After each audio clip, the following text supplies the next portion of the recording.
Hello everybody, I am here with Gracie and Elise, and Creed's down here. They just had their dinner and now they're getting a bully stick. Was out in the sun today, perhaps a little bit too long.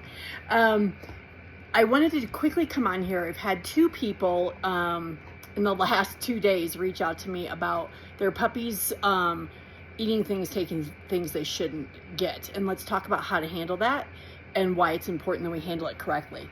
So one of the puppies is eating underwear. My stud Oakley was doing this. Socks were his vice. This other one apparently is possessed and goes after underwear. But couple of things, especially for the first year, shoes, socks, and underwear are put away. They're just where the puppy doesn't have access. They're still babies. Hopefully get a really strong leave it going. But they just need to be put away. They can't get to them. Then whenever there's an issue, you manage it and then train. So managing it is they can't get anywhere near it.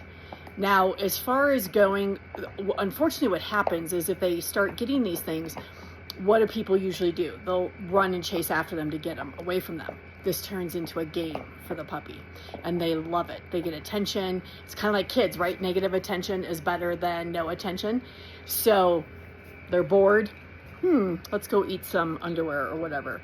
But this also applies to puppies eating socks or sticks and rocks.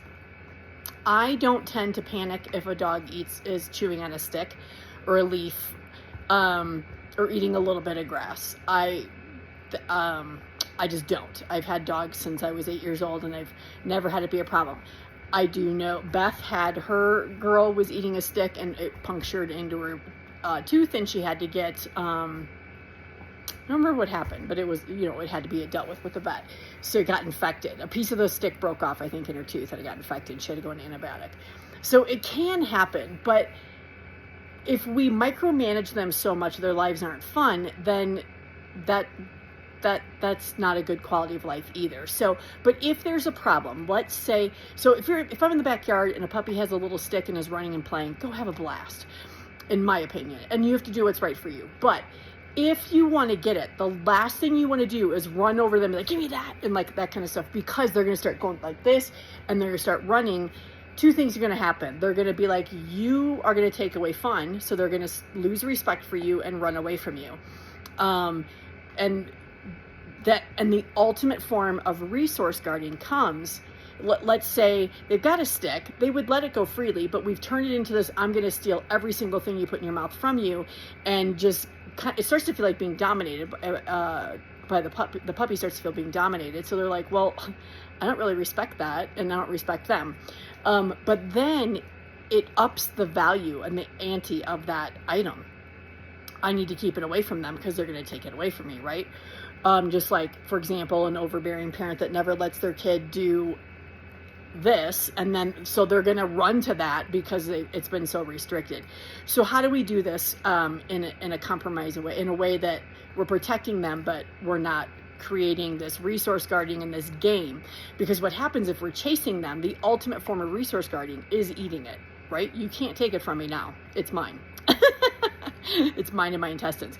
I have a puppy right now that's in the ER. He ate a little rock. And this breed doesn't typically do that, but they have a lot of rocks by their house and he likes to carry me around, and somehow he ate a 2-centimeter rock. And she called me, she texted me, I said, let's talk. Puppy had vomited 4 times today. I always want to know consistency, quantity. She said he's very lethargic and not eating. I said, go to the ER right now. So she just texted me, I'm so glad you said to go. He ate a 2-centimeter rock, but thankfully it's passed and it's now in his bowel, and they're trying to get him to pass it. Okay, so how do you do it? You do a trade. You don't ever walk up to a dog and just grab something from them and take it away, because it makes you the bad guy and not fun. Let me see if I can, my guys are eating bully sticks right now. Let me see if I can show you how to do a trade. So, oh, my phone's not going to flip around. So, okay, Elise, see if I can do it this way. Hey, Elise, you want that? Yay! And then I took hers. You trade. So make it a game and look at, oh, look what I have. You can even be like, see, look, Look, Creed's doing it too. They're like, what do you have? You want to trade? Okay.